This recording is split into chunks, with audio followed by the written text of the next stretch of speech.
Hello students, agriculture practices का 6 number step है harvesting. Harvesting of A crop is an important task. The cutting of crop after it is mature is called harvesting. कि harvesting एक important point है, important step है, क्योंकि जब हमारी crop पूरी तरह से पक कर तैयार हो जाती है यानी मैच्योर हो जाती है, तब उसकी हमें कटिंग करनी पड़ती है, जिस प्रोसेस को हार्वेस्टिंग कहा जाता है। In harvesting crops are pulled out और cut close to the ground. It usually takes 3 to 4 months for a cereals crop to mature. कि 3 से लेकर 4 मंथ का टाइम लगता है किसी क्रील क्रॉप यानी अनाज की क्रॉप को मैच्योर होने में। जैसे इस टाइम वीट की क्रॉप पे मैच्योर हो चुकी है और उसकी हार्वेस्टिंग का काम चल रहा है। Harvesting in our country is either done manually by sickle और by a machine called harvester. कि हार्वेस्टिंग का काम हम सिकल की हेल्प से, जिसे फिगर 1.7 में दिखाया गया है, या फिर एक मशीन जिसको हार्वेस्टर कहा जाता है उसकी हेल्प से कर सकते हैं। In the harvested crop the grain seed need to be separated. जब क्रॉप को हार्वेस्ट कर लिया जाता है तब क्रॉप में से ग्रेन को अलग करना पड़ता है फ्रॉम द चाफ, और जो भूसा होता है, चाफ बचता है, वो अलग हो जाता है। This process is called threshing. उस प्रोसेस को थ्रेसिंग कहा जाता है। So students, harvesting and threshing दोनों एक साथ भी किए जा सकते हैं। This is carried out with the help of a machine called combine, which is in fact a harvester as well as a thresher. कि हार्वेस्टिंग और थ्रेसिंग दोनों काम करने के लिए एक कंबाइन मशीन होती है। तो इस तरह की मशीन आपने देखी होगी जिसे कंबाइन मशीन कहा जाता है। यह दोनों काम एक साथ कर देती है, यानी क्रॉप को कटिंग करने का काम और क्रॉप में से जो क्रिल्स हैं, सीड्स हैं, उनको सेपरेट करने का काम कर देती है। पहले के माइंड में आया, after harvesting sometimes stubs are left in the field. कि फील्ड के अंदर प्लांट के जो अवशेष बच जाते हैं जिन्हें स्टब्स कहा जाता है, which are burnt by farmers. Paheli is worried. कि फार्मर उनको क्या कर देते हैं, जला देते हैं। पहली इस बारे में वरिड है, चिंतित है। She knows that it causes pollution. It may also catch fire and damage the crops lying in the fields. कि इससे पोल्यूशन फैलता है और कई बार यह फायर का भी रीजन बन जाता है।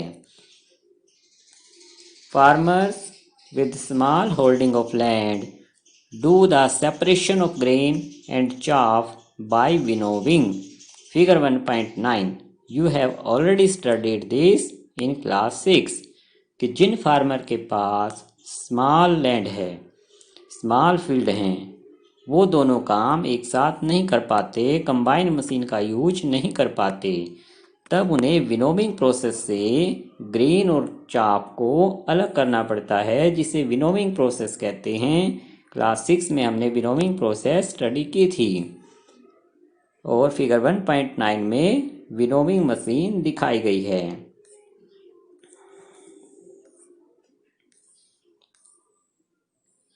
सो स्टूडेंट्स, हार्वेस्टिंग का काम जब चलता है तो फार्मर उसे फेस्टिवल की तरह मनाते हैं, जिसे हार्वेस्ट फेस्टिवल कहा जाता है।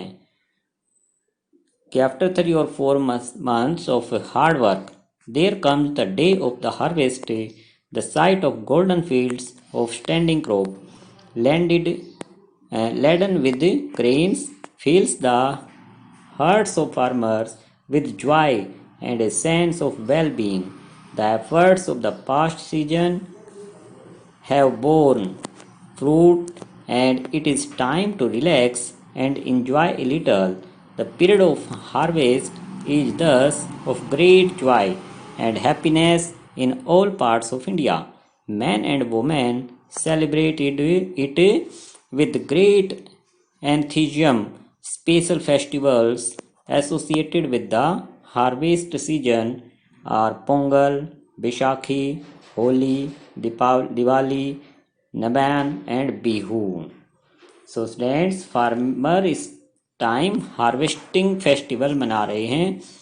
अभी अभी बैसाखी का फेस्टिवल आया था कि फार्मर की जो कठिन मेहनत है वह उससे वो बहुत खुश हो जाते हैं जब उनके फील्ड के अंदर क्रॉप पककर तैयार हो गई है।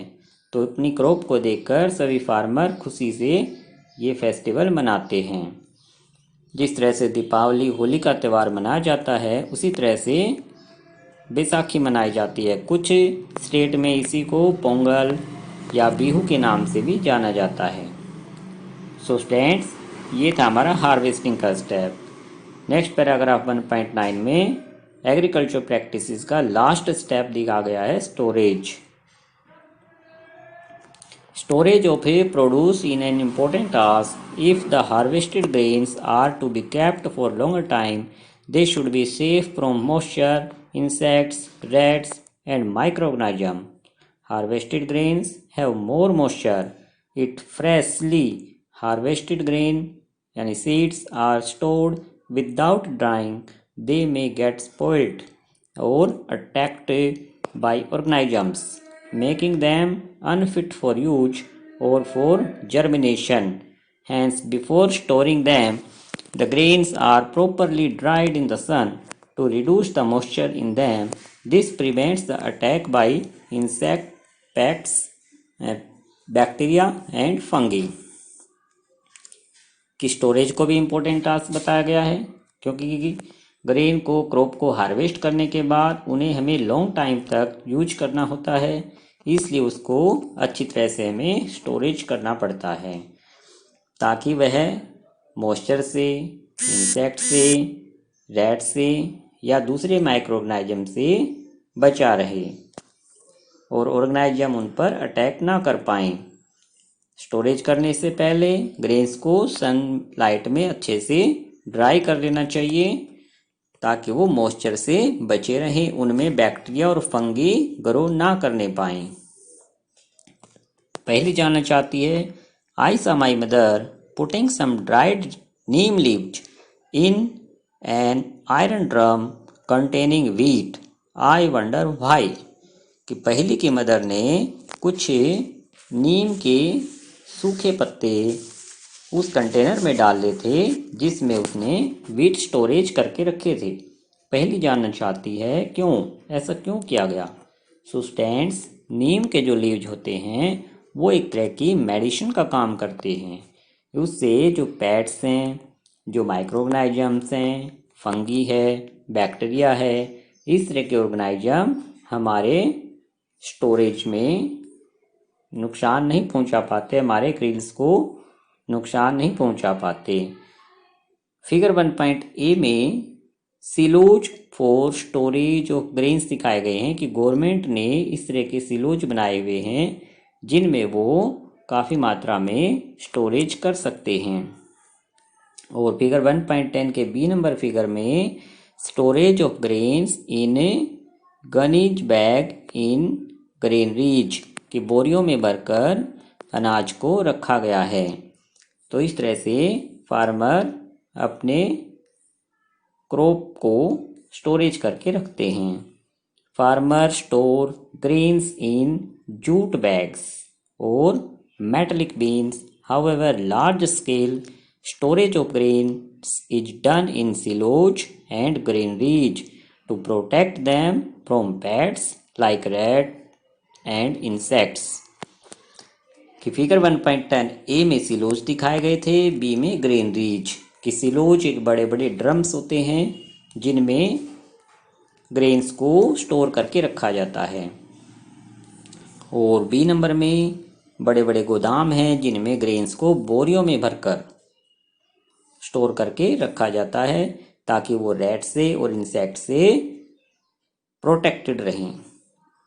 Dried neem leaves are used for storing food grains at home. For Sorting large quantities of grains in big godowns, specific chemical treatments are required to protect them from pests and microorganisms।